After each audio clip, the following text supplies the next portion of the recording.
要增会员，好，还是很明确的限制。好，那你要看当地农会，他对这个有没有稍微比较放宽。那你假设南部有土地，北部也有，那可能如果说有限制的话，那你就是户籍就要在那一块地当地的那个区内，哦，或者是那乡镇内，才有办法加入当地为会员。哦，还是要问当地农会啊，看他们条件是那个限定怎么样。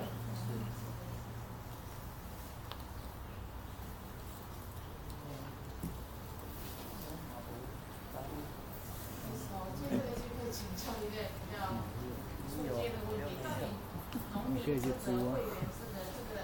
怎么取得农民资格？然后又怎么取得？你刚刚讲会员，我大概听了一下，那农民资格又怎么取？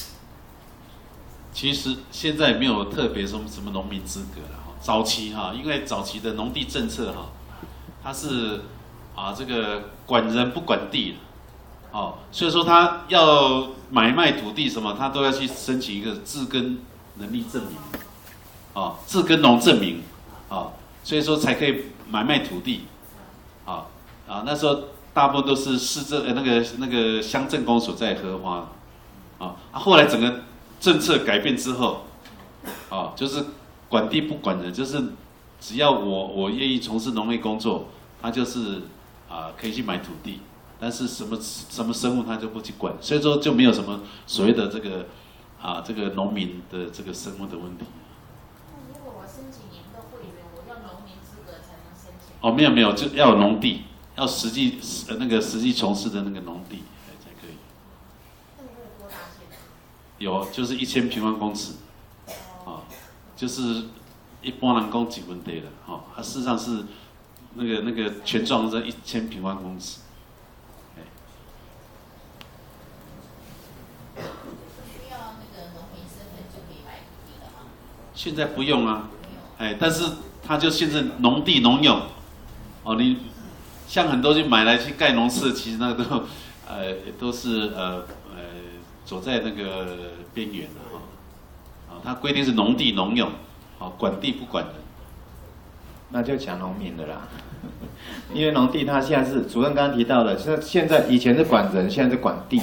你地就是要实际从事农业使用，农地农用，那你任何身份的人都可以去购买，好，他就不管人的部分是不是以前讲的农民，他就不管。所以你现在讲农民这个名词就变得对这农地跟这个部分会员部分变得没有特别的意义了。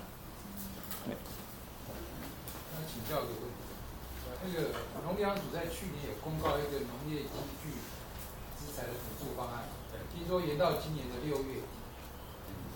那不知道这一部分是不是还可以提出申请？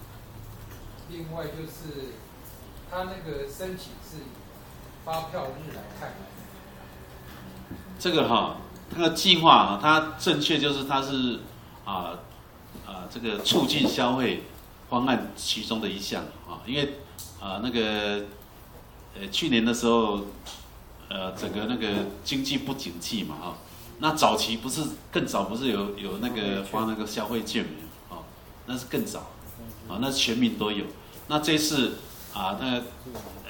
提出来就是提振这个消费提振经济的一个方案里面，它就有针对小家电农机等等的一些计划这个计划是由农粮署来农委会农粮署承办当然执行的话都各农会来执行。那这个方案已经它本来是申请到这个2月底到2月底，但是那时候全国大家都要申请的时候，那个农机的生产者他提供不出来所以说他就你要事先申请之后，你再提供说我因为请那个农机的这个厂商提供证明说，因为这个生产不及我什么时候交货，所以说才有延后的事情。但申请是当时就要申请了，所以现在是延后交货的问题，申请已经都截止了就是当初有申请，然后我申请延后，它可以到6月底之前完成核销的程序，这样。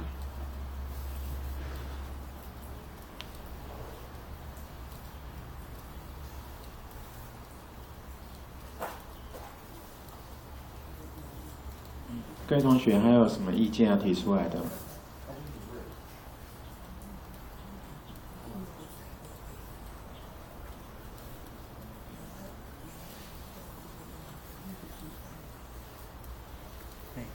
请问一下，那个第二期他那个预算一定也会过，就对了。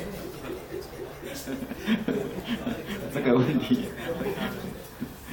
以当初跟市府那边讨论的，跟佑村这边讨论的是的规划啦，应该是会有啦，只是说计划核定还没有完全。这个应该是这个计划。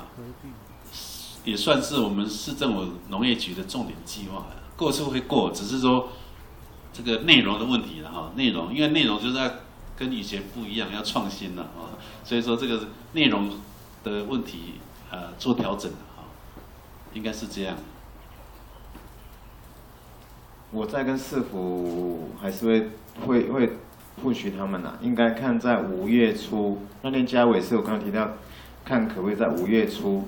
哦，记得请他们。听说他们局长都喜欢创新，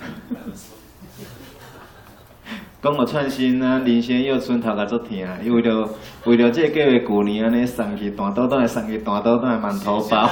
现在目前这模式，这是怎么长得创新？创得很好啊。哎呀，他现在又调到其他的工作范围了。好，就谢谢你。这个。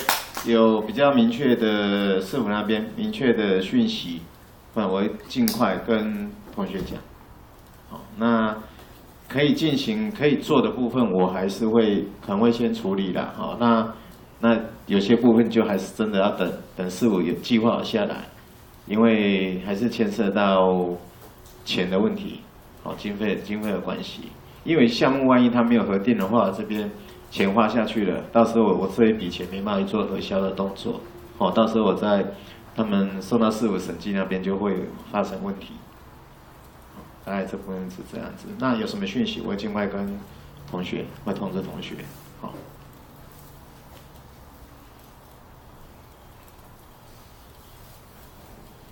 还有其他意见吗？听北啊，八哥，有什么？没有。今日恁两个莫讲，平常时和恁讲啦，哈。今日恁两个莫讲哈。新会有什么事情要跟大家讲？没有哈。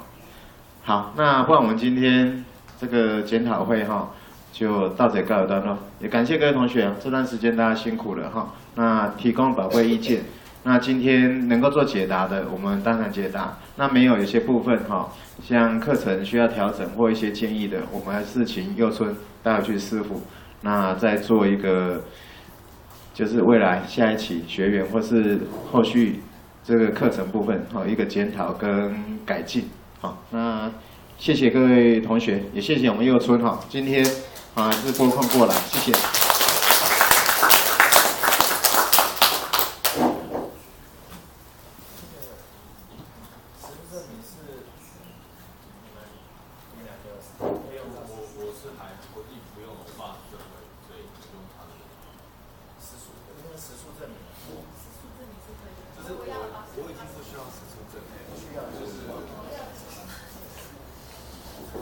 这么烦啊！